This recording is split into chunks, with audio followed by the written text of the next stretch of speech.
side of life. Hi, I'm Harry Marks, and this is Let's All Go to the Lobby, your introduction to the film you're about to watch.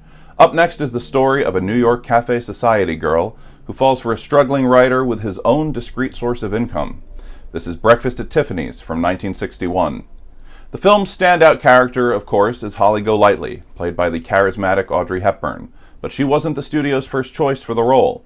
In fact, in the novel on which the film was based, Truman Capote had a very specific actress in mind while writing her, Marilyn Monroe. Monroe was offered the part of Holly, but her acting coach, Lee Strasberg, didn't think playing a call girl would help her image.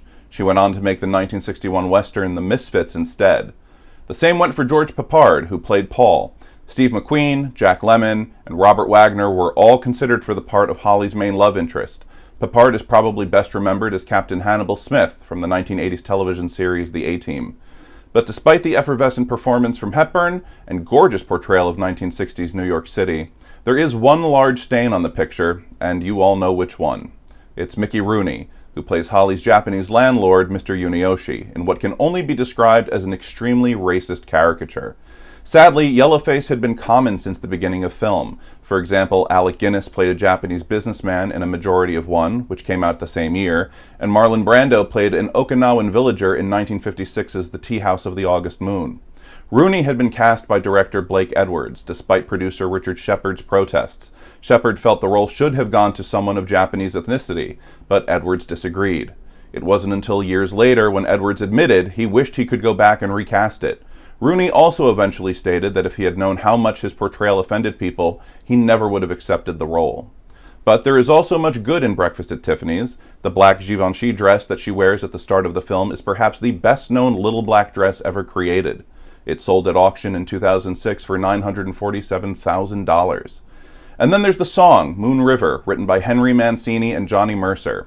Hepburn had sung before, but her range was limited, which was why many of her songs were overdubbed by Marni Nixon in 1964's My Fair Lady.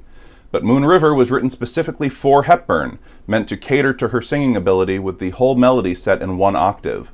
But it almost didn't make it into the movie. After head of production at Paramount, Martin Rankin, watched a preview of the film, he told the producers he wanted another song in its place. Both men told him, quote, "over our dead bodies." And good thing, too, because Moon River went on to take home the Oscar for Best Original Song that year. According to the American Film Institute's 100 Greatest Songs, Moon River is number 4 on the list, just after Over the Rainbow, As Time Goes By, and Singin' in the Rain. Breakfast at Tiffany's was loved by both critics and audiences upon its release, and its protagonist, Holly Golightly, remains one of the most beloved and iconic roles of Hepburn's career. And so here it is, starring Audrey Hepburn, George Peppard, Patricia Neal, and Buddy Ebsen from Paramount Pictures. This is Breakfast at Tiffany's.